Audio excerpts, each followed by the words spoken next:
Querida audiencia de la 94.5, vamos a terminar el programa en esta última parte. Estamos conversando con la licenciada Paula Jiménez. Ella es licenciada en psicología y es psicólogo clínico. Y estamos hablando sobre ansiedad y insomnio. Ansiedad, depresión, insomnio. Tal vez es una triada.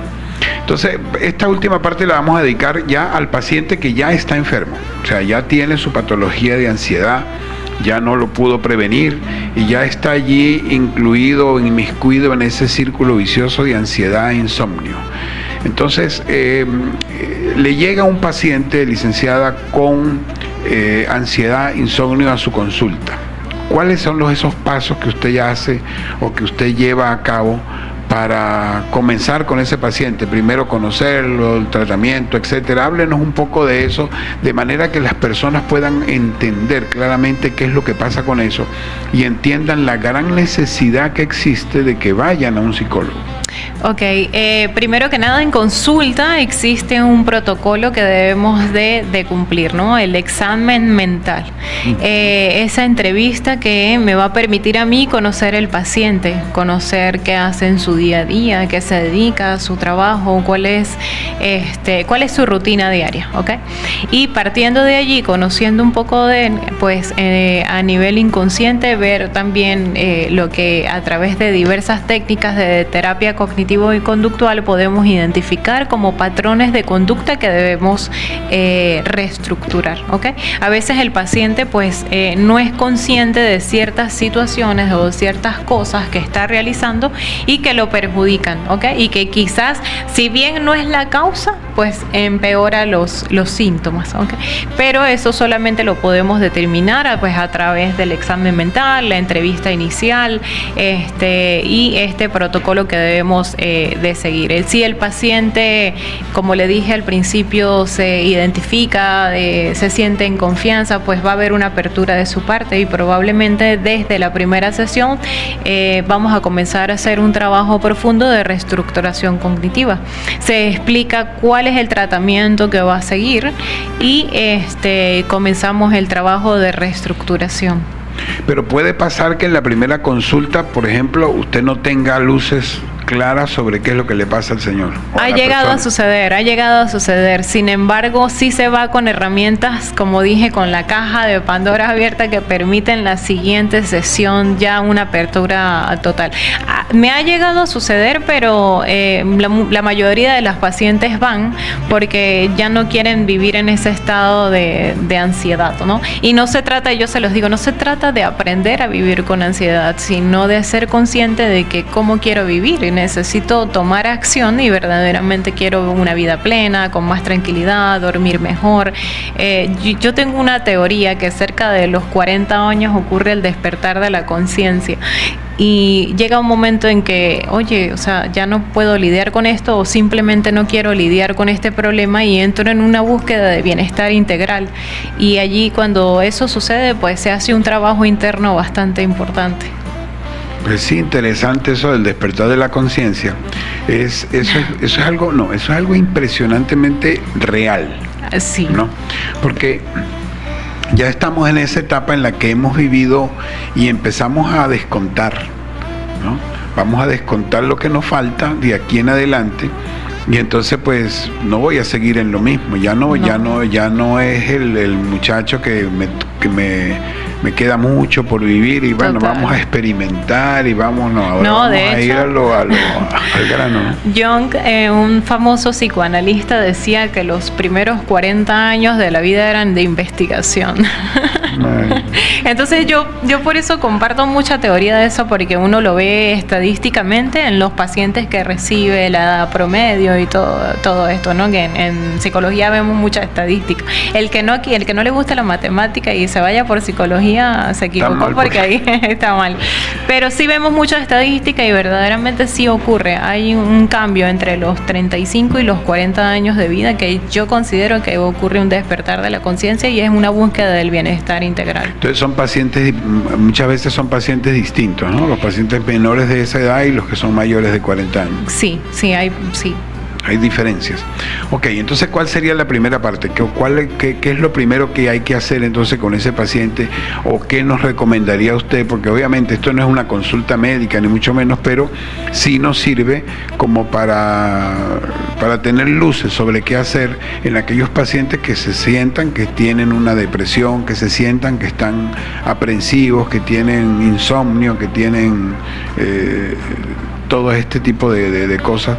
¿Qué es lo que usted nos recomendaría y qué es lo que usted le recomienda al paciente o qué hace con eso? Sí, después de la revisión de los hábitos viene precisamente es tratar de realizar ese cambio de hábitos que no es fácil, porque cuando tú le dices, una de las cosas que yo siempre le digo a mis pacientes es: haces ejercicio, entrenas, caminas, ¿en qué gastas tu tiempo libre? O sea, hay que activar el estado de flow. Hay un famoso psicólogo americano que él trabajaba en campos de concentración. Y entonces él, en esa época, cuando él estaba allá haciendo su trabajo, él se sentaba a jugar ajedrez y se le pasaban horas. Y él se dio cuenta de que cuando él estaba allí con los demás jugadores, con sus compañeros, simplemente desaparecía el miedo. Entonces, ¿qué sucede cuando nosotros activamos el estado de flow? Y así se llama, que nosotros vamos a disfrutar el estado de flow. Entonces, ¿qué sucede? Que nosotros vamos a activar una parte de nuestro cerebro, que es la parte que tiene que ver con la creatividad, ¿ok? Entonces, eso sucede cuando, no sé, los creativos, cuando nos gusta pintar, cuando nos gusta escribir, cuando nos gusta tocar algún instrumento, simplemente nos desconectamos de esa realidad, apagamos el lóbulo parietal y entonces perdemos el estado del tiempo. Y de repente has pasado 5 horas, o si disfrutas cocinar, han pasado 5 horas, 6 horas y resulta que se te olvida que tienes ansiedad, que estás deprimido y estás disfrutando de la actividad que estás realizando. Entonces hay que activar el estado de flow crear esa conciencia de activar ese estado, pues tampoco es que sea fácil, porque ahí, digamos, ¿qué te gusta hacer a ti? ¿Qué disfrutas hacer en tu tiempo libre? No, nada. Bueno, vamos a encontrar de verdad un sentido para disfrutar, algo que hacer, una clase de música, una clase de cocina, caminar al aire libre, practicar la respiración consciente en una caminata, practicar el growing, que es el contacto con la naturaleza, que aquí tenemos que ayudarnos a buscar aquí dónde, ¿no? Pero la verdad es que funciona. Es un momento de desconexión. Ahora, ¿qué es lo más difícil para conseguir en esos pacientes? Una de las cosas más difíciles es realmente hacer que hagan ejercicio. La constancia, el compromiso, sí, porque culturalmente estamos en una zona donde eso ha venido cambiando, realmente eso ha venido cambiando también de pandemia para acá, considero yo, pero verdaderamente quienes nunca han sido deportistas, pues nos cuesta mucho comenzar a crear el hábito de hacer ejercicio, pero es que se volvió una necesidad, ¿ok? ¿Cómo controlo la tensión o una cardiopatía? Necesito caminar al menos 30 minutos al día. Entonces el estado de ansiedad también me puede producir una cardiopatía o me puede producir una alta de tensión. Y entonces, ¿cómo vamos a controlar eso si no hacemos nada por nosotros mismos? Si no cuidas de ti, nadie más va a venir a hacerlo por ti. Ok, entonces, ¿ahí qué sigue? ¿Qué sigue el paciente? Vamos a buscarle esa parte... En un compendio general, o sea, en una visual, hacemos una revisión general de sus hábitos, ¿ok? ¿Qué estoy haciendo todos los días? ¿Cuál es tu rutina? ¿Qué quieres cambiar? ¿Qué estás dispuesto a cambiar? ¿A qué te vas a comprometer? ¿Cómo te estás alimentando? O sea, también eso es muy importante, que no es, que no es una rama de la psicología específicamente, pero a través de los trastornos de la conducta alimentaria, pues evidentemente hemos podido encontrar que hay una relación muy importante entre el sistema entérico y el cerebro, ¿sí? Hay una conexión allí como nuestro segundo cerebro. Entonces, hacemos una revisión general de todos los hábitos y sí se hace una recomendación de un cambio bastante importante al que el paciente muchas veces le cuesta, o sea, no está dispuesto, pero verdaderamente también existe por su parte un compromiso importante, ¿sí? Hay algo que en nuestra consulta se llama el consentimiento informado, que digamos es un contrato que firma el paciente donde se le informa por escrito todas las cláusulas, ¿no?, de la psicoterapia, que es lo que yo ofrezco, por decirlo de alguna manera, y lo hacen todos los psicólogos a nivel mundial. Ese consentimiento informado le presenta al cliente al paciente cuáles son el compromiso, ¿ok? ¿A qué te comprometes y qué te estoy ofreciendo verdaderamente para poder dar un alta? A cuántas sesiones tengo que acudir, cuál es mi compromiso, y bueno, básicamente es eso. Está bien, interesante eso, porque muchas veces la falta de compromiso es lo que hace que la terapia falle. Sí, totalmente, es la falta de compromiso. De hecho, es el no puedo, siento que no soy capaz, pero hay muchas personas comprometidas a que verdaderamente quieren ver cambios importantes en su vida. Como para poner un comentario sobre lo que usted dijo, que es muy importante y no es bueno que quede así en el aire.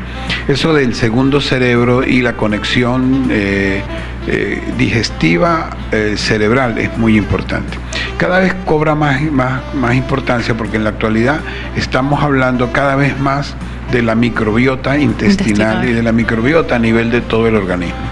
Y se ha demostrado que al mejorar la microbiota intestinal mejoran muchos comportamientos de ese tipo psicológicos solamente con mejorar la microbiota. Es más, se ha demostrado que el disminuir la ingesta de comida chatarra, que lo que hacen es que dañan la microbiota, y cambiarla por alimentos que puedan enriquecer la microbiota intestinal, solo eso, sin hacer más nada, ya la persona cambia su conducta y disminuye la ansiedad. Sí, de hecho, eso es importantísimo. Hay evidencia de que se han revertido enfermedades que verdaderamente comprometían en algún momento la salud. Digamos que hay pacientes que han sido o han estado en tratamiento durante mucho tiempo, por ejemplo, con endocrinos por resistencias a la insulina, pero cuando trabajamos de la mano, incluso con la parte nutricional, pues sí, hay una evidencia, hay un cambio importante cuando el cambio de hábitos va de la mano con la parte de la alimentación.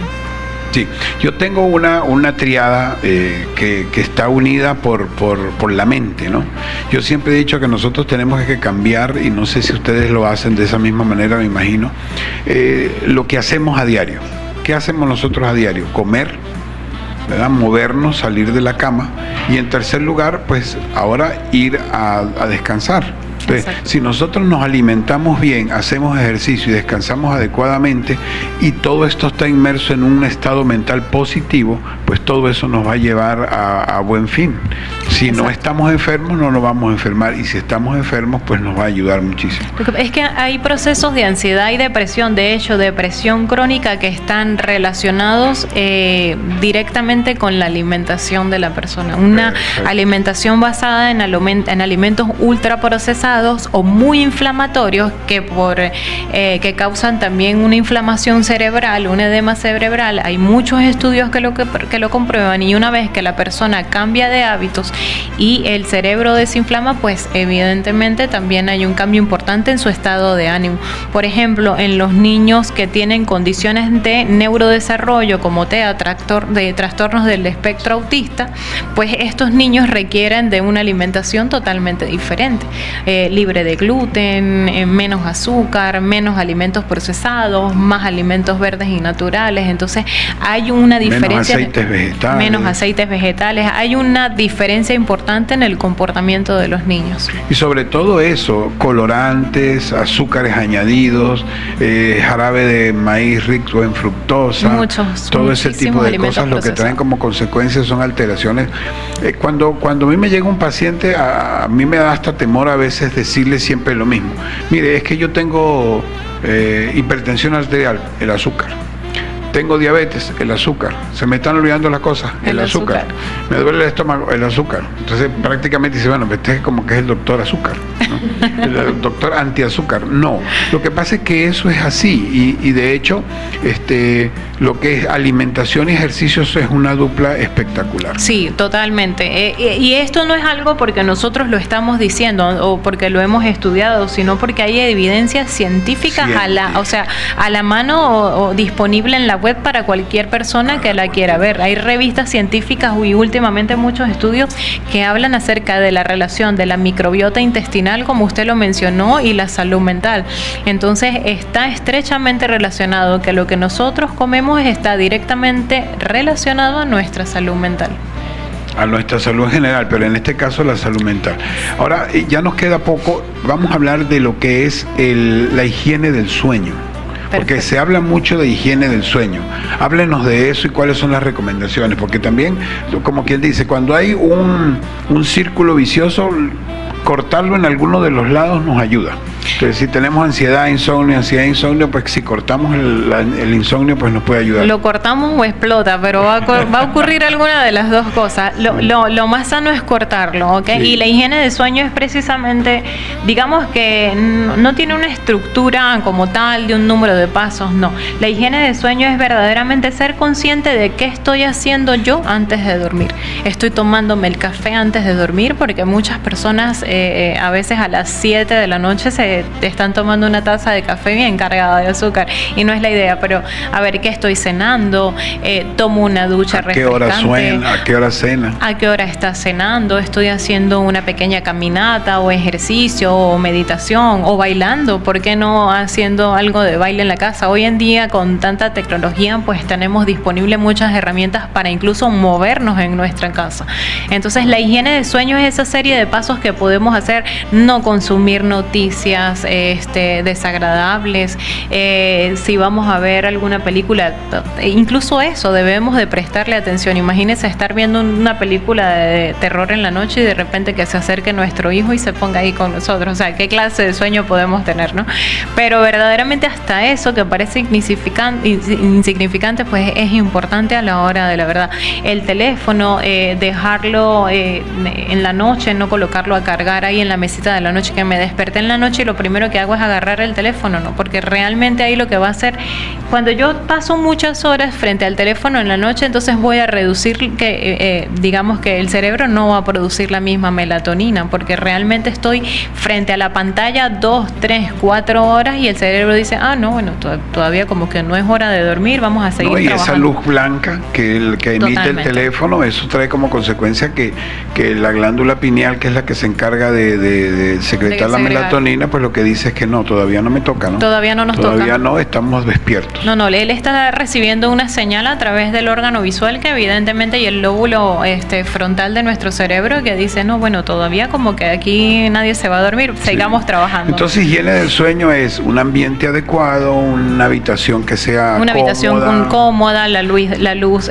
apagada, una luz baja, podemos colocar una lámpara con una luz tenue si no nos gusta la oscuridad absoluta, una ducha, ¿por qué no antes de dormir? Sin un televisor, tecito, sin quitar televisor. el televisor o no aprenderlo. O un té, realmente también un té antes de dormir. Son varias cosas que podemos hacer y que forman parte de una higiene de sueño adecuada. Igual como cuando preparas la habitación para que el niño duerma. O sea, le echas un baño, le colocas la pijama, le das la cena temprano, le cepillas los dientes, le quitas las distracciones. Es lo mismo que tenemos que hacer de adultos. Y lo mismo, pues, activarnos en la mañana de la misma manera, activarnos, mirar el sol, poner los pies sobre la tierra, eso hace que la melatonina deje de secretarse y nos dé chance para la noche. Entonces, y viene la carga de dopamina, entonces, entonces ya en la noche, pues entonces ya estamos cansados, ¿verdad? Y entonces es mucho más fácil conciliar el sueño. Exacto. Y lo importante empezamos a dormir, empezamos a disminuir la ansiedad y ahí estamos haciendo la terapia completa. Estar más presente, realmente estar más presente, tener una conexión real con los que están a nuestro alrededor. O sea, a veces nos paramos automáticamente y digamos nos olvidamos incluso de dar los buenos días, ¿no? En casa, todos estamos corriendo cuando inician las clases, que ya viene esa época y es una época de mucho estrés, ¿verdad? Que llego tarde, que me toco corneta, que toco, que esto y que aquello en la cola. Pero no se trata de eso, sino de volver a crear esas conexiones que hemos perdido, ¿ok? Sí, o sea, esas conexiones. Entonces, la felicidad va a depender de qué, al fin y al cabo, del sentido que yo le dé a mi vida y a las personas que están a mi alrededor. ¿Qué estoy haciendo yo por ayudar a esas personas? ¿O qué estoy haciendo yo por hacer felices a esas personas? Porque al fin y al cabo, la persona más importante de mi vida, ¿quién es? soy yo. Soy yo. No hay más nadie. O sea, por supuesto que hay mucha gente más, pero yo le pregunto a mis pacientes, "Ay, quién es la persona más importante de tu vida?" Y muchas veces no están en la lista, se olvidan de sí mismos. Pero si yo no estoy bien, ¿cómo voy a esperar yo que los demás lamentablemente es así. Nosotros a veces no nos ponemos en contexto. No nos priorizamos y la verdad nos ponemos es que en contexto, no priorizamos lo más importante. Y lo más importante somos nosotros, nuestra familia, nuestro entorno principal y algo bien importante, las amistades, tener amistades. Sí, se ha demostrado que eso es importante. La distracción es necesaria, la distracción sí es necesaria, cultivarlas y sobre todo también hay una relación importante con el tema del merecimiento. Sabernos merecedores de que es una vida saludable, plena, vida solo una, ¿ok? Sí, entonces creernos merecedores de que realmente lo que estamos haciendo por nosotros o por cuidar de nosotros mismos es necesario. Ese momento de desconexión, igual que en las parejas, los matrimonios, no se tiene que perder la individualidad, sino que, oye, vamos a entrenar, caminemos, cada quien quizás en su momento o en horas distintas, pero hay que hacer algo por cuidarnos y fortalecer no solamente nuestro cuerpo, nuestra alma, sino también nuestro espíritu, porque la verdad es que cuando estamos sin hacer nada, pues ahí es donde viene, no nos gusta el vacío, la nada, nos aburrimos y entonces ahí es cuando empezamos a buscar algo que nos complazca momentáneamente, ¿no? Lo que yo hablaba hace rato de lo que es las sustancias dopaminérgicas, el TikTok, el alcohol, las cosas que simplemente nos dan una felicidad momentánea. Y sí, tenemos que buscar objetivos en la vida, así como conclusión, tener objetivos en la vida, tratar de ver que la felicidad no es el final, sino el camino. El camino. El camino. Y la felicidad depende de nosotros. Yo quiero ser feliz. Exacto. Ok, bueno, licenciada, muchísimas gracias. Queda muchísimo por hablar, pero de verdad que creo que fue una conversación bastante amena, bastante interesante. Yo creo que muchas cosas quedaron claras. Sí, ¿no? claro que sí, es gracias. Lo que es la idea de este programa y pues tratamos de que eso se cumpla.